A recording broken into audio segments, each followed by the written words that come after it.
Hello, everyone. This is Chad Treby with the Northern Wyoming Community College District Police Department. And I want to take a few minutes this afternoon to help you get logged into your Regroup account so that you can get your profiles updated and join any additional groups that you think would be relevant for you. If you don't know what Regroup is, it's the district's mass notification system. It's what we're going to use to get a hold of you in the event of an emergency or if there's critical information that we need to be delivered to staff and students in a timely manner.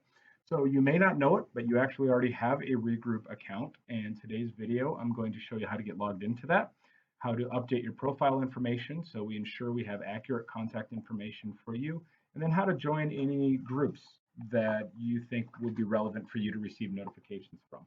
So let's get started. The first thing we're going to do is we're going to go to the Regroup website and get logged in.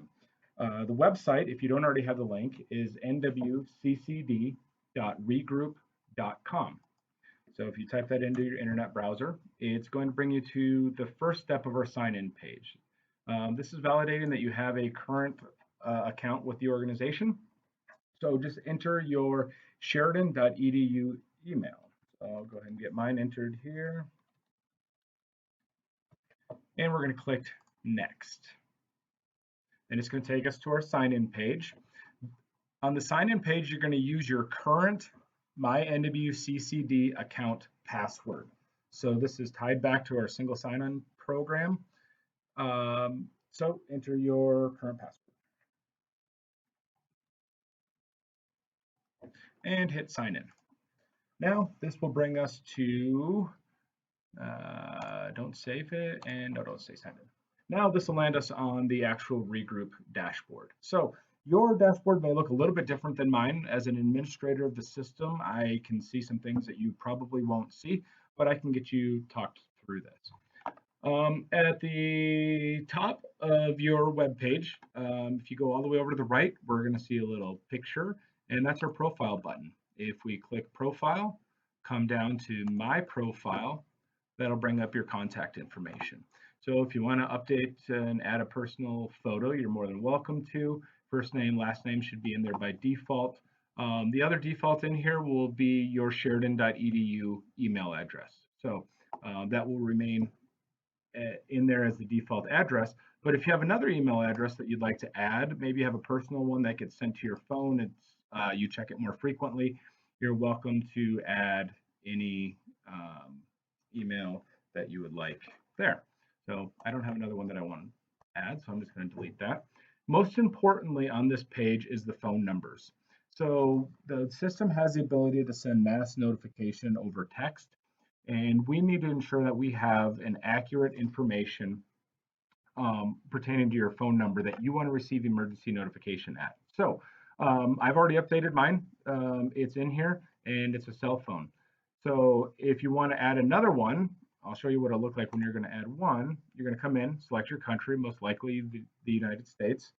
Then you'll enter your phone number. That was in there to be auto-populated. And then you'll select which type of phone that is, whether it's home, work, cell, or other. The one thing that we ask in here is if you are an employee of the district, don't put in your desk phone for a work phone. There's some reasons for that, but it's not going to crash or break the internet if you do.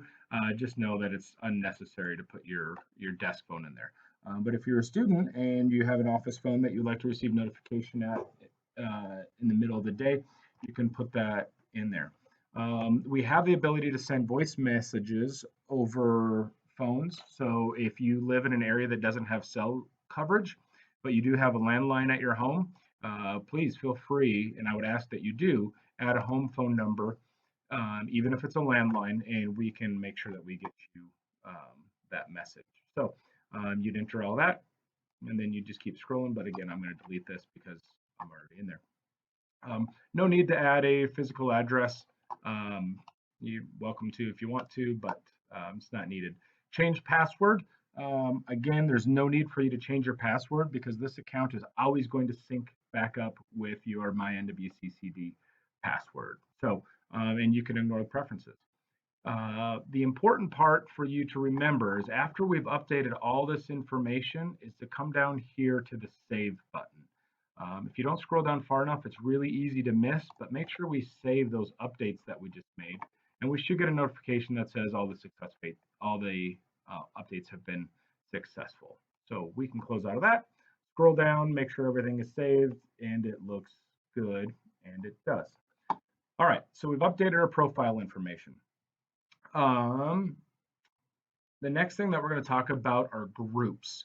So if we come up here to the top banner, we can click on groups.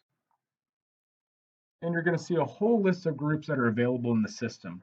Again, mine is a little bit different than yours because I'm an administrator and over all the groups. But the groups that you're going to see are these 6 right here: Gillette and Sheridan College, employees, students, and residential students. And then you're going to see these kind of like code groups.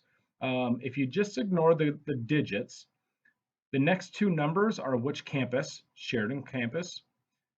And then EMP is employee, and active stu is active students. So that is the active students on that campus. And then, of course, we have one for Gillette College too. It's just on the next page here. So you are going to, by default, be assigned to membership in one of those 4 groups, either Sheridan College employee or students, or Gillette College employee or students. In the event that you are a staff member who is also a student, or a student who is a staff member, you may find that you are automatically enrolled in both of the relevant groups. These are the groups that are automatically imported every night from the Active Directory, which is why they come in with kind of a funky name.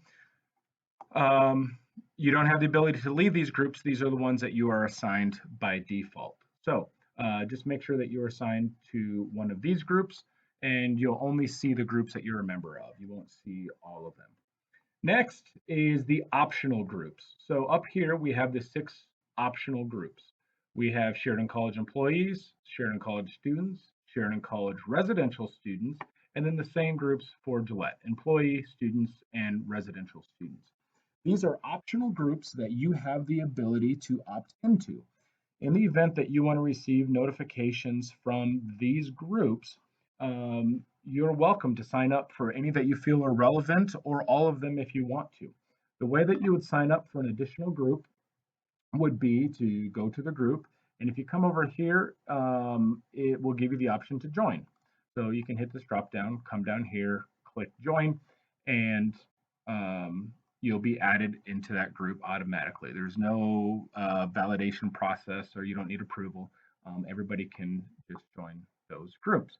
What you won't see here is the ability to edit, post to the group, or delete the group. You will have the ability, however, to leave the group. So in the event that you sign up for a group and you decide you no longer want to receive those notifications, you just log into this page through the same process we just went through. You'd come in to groups, come down to the group that you would like to leave, and select leave the group.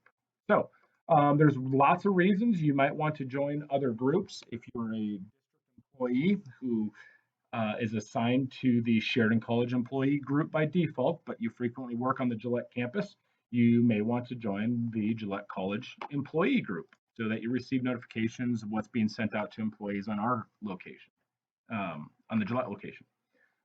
If you are a Gillette College student and you are in the Gillette College active student group by default, but you have a compressed video class and your instructor is actually in Sheridan, you may want to join the Sheridan College student group. That way you can receive notifications for what's going on in Sheridan. Perhaps your class is canceled because of weather over there and the instructor can't get to campus, but the weather's fine in Gillette. You might want to know that. So if there's a reason you think you might want to receive notifications from any of these groups, feel free to join them.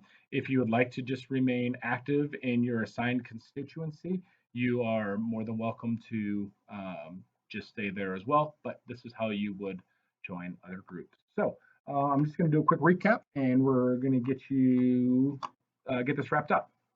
So after you log in, come up to profile, my profile. That's where you have the option to update all of your information.